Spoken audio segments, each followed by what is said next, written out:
Satori.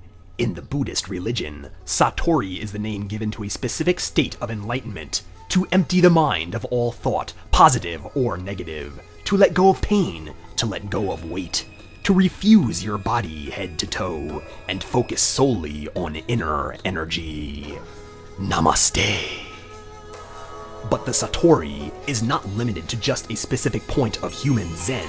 Satori is the name given to a specific group of mythical creature, said to populate the largely undiscovered terrain of mountain ranges of central Japan such as the Gifu, Mino, and Hida.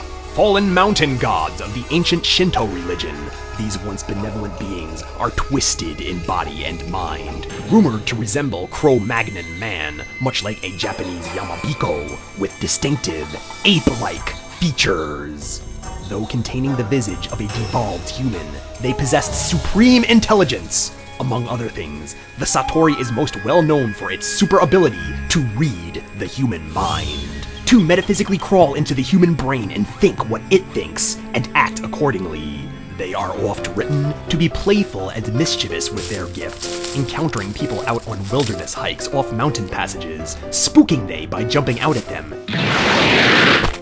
and finishing the sentences of their onlookers before they can get the words out themselves.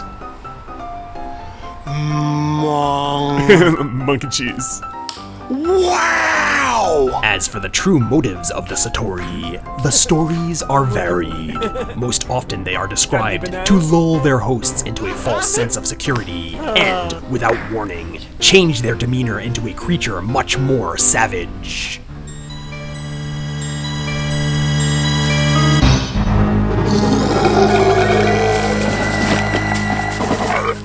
The victim can run all he wants. The Satori's mind-reading abilities coupled with its quickness makes the act of escape impossible. Once in the creature's clutches, any number of things can transpire, from murdering to eating Monkey cheese. to forcefully mating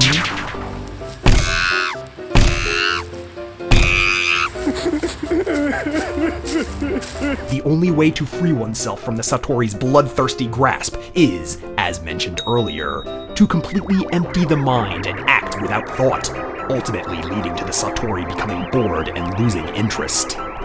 Oh man, you suck. Of course, it's all open to interpretation. Some would say the word Satori is derived from the European satyr, or half-human, half-goat beast, omnipresent in Greek mythology. Other depictions would have Satori resembling a deer-like creature. Most depictions of Satori would be that of a creature more beast than man. But one other interpretation would rework a potential horror story into more a fairy tale, with the character Satori depicted as a young boy. For a wayward soul such as Ryoga Hibiki, mindlessly combing every inch of the world and its terrain, much that of Japan, if the Satori is out there, chances are he would have found one. Popping out of the brush and giving the lost boy a good scare, the monkey boy made his grand appearance. This medium's perception of the boy Satori: he is at home amongst the trees, he possesses animalistic speed and agility. These are the only traits he has in common with the apes. Oddly enough, he would appear indistinguishable from a normal pre-teenage child, a clean one at that. The slightest of stature, clad in spiffy pastel colors and short shorts trousered up high. The grape-irised Satori wished to demonstrate his power to Ryoga, entering his mind and pawing through his thoughts. Within Ryoga's consciousness, he came across the most vivid picture of Akane Tendo, fiancé of Nerima dweller Ranma Saotome and innocent crush to Ryoga. He, as with anyone who has ever laid eyes on the 16-year-old Aphrodite Akane Tendo, instantly became a boy in puppy love, and decided it was worth breaking forest-dwelling tradition to emerge in broad daylight, walk amongst the citizens of Nerima, and silently chase after this new game. The Tendo Dojo's doors are always open to the weary traveler, and Satori found unexpected pampering courtesy of Son and the family, under the guise of Ryoga's friend. In fact, contrary to most legends, Satori approached this endeavor as a little gentleman, not prepared to kidnap Akane, but content to merely meet her, speak with her, and show off his charm, his mind-reading ability. A fun little parlor trick, The perfect way to break the ice. While simultaneously entertaining his hosts, he got to know they inside and out, every minute detail, which in the case of Happosai,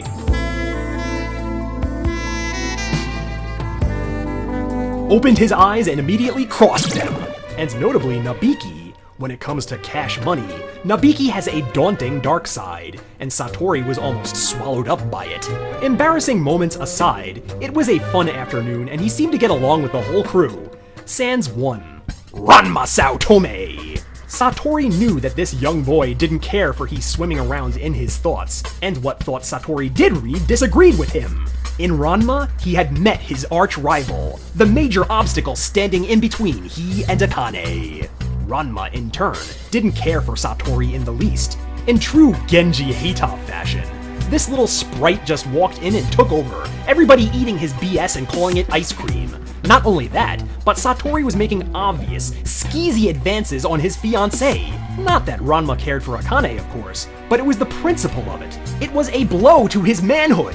Ranma would not sit in the corner and be a cuckold. In his mind, this little brat needed to be brought down a few pegs. These two had known each other for just barely an hour, and one would think they had been at each other's throats their whole lives. To say the two were combative would be the understatement of the century. Satori needled Ranma every step of the way, his words fueled by jealousy. And no matter how hard Ranma tried to block him out, Satori would take Ranma's thoughts, his most private thoughts, and use they as fuel to humiliate Ranma, to silence Ranma, to throw out someone's deepest, darkest secrets so flippantly. This little boy could be listed amongst Ranma's most dangerous foes, but in completely different, original fashion. Especially in this particular case, Satori had some fresh gasoline to throw on the fire. Before Satori's arrival, Ranma had gotten himself into a little pickle. He had been asked by Akane to deliver home a puppet she had knitted for the school puppet show.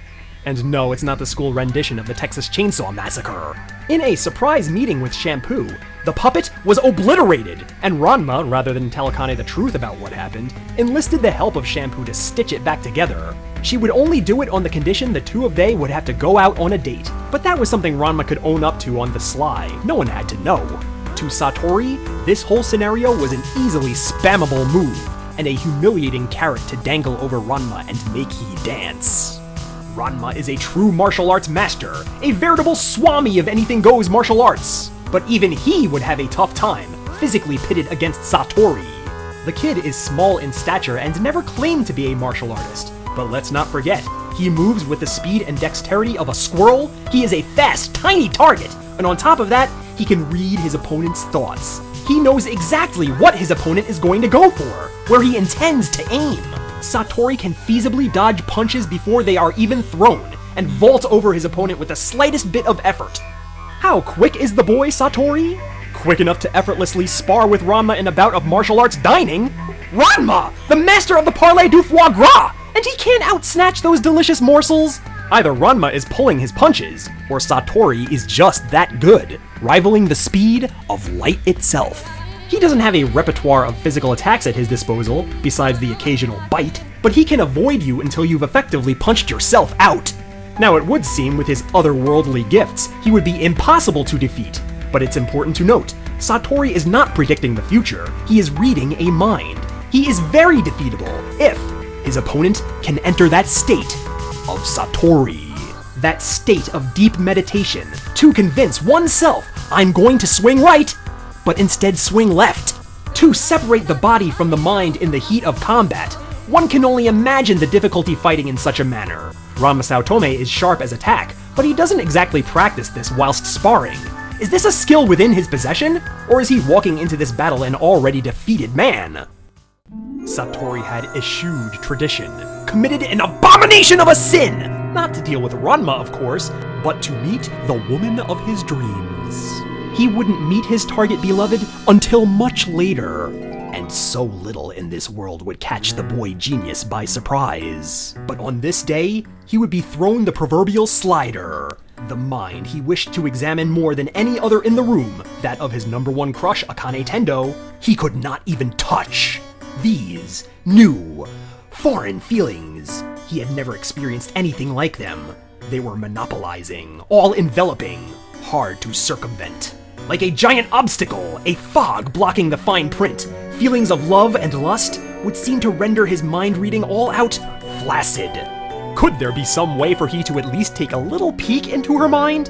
Perhaps at a point where all their guards were down?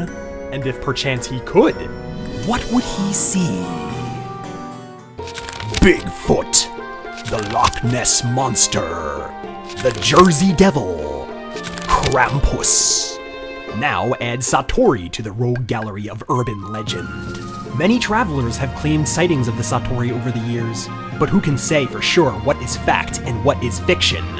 The traveler spends many a day without food, without water, with the blaring sun hazing its brutal degrees square at his brain. Under such dour conditions, the human mind can create some pretty solid illusions.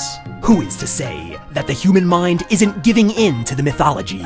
Who is to say it couldn't create a mischievous monkey boy adept at spinning riddles and reading thoughts? Who is to say it couldn't create a hairy, murderous animal beast capable of a simulated murder so believable it actually becomes a reality?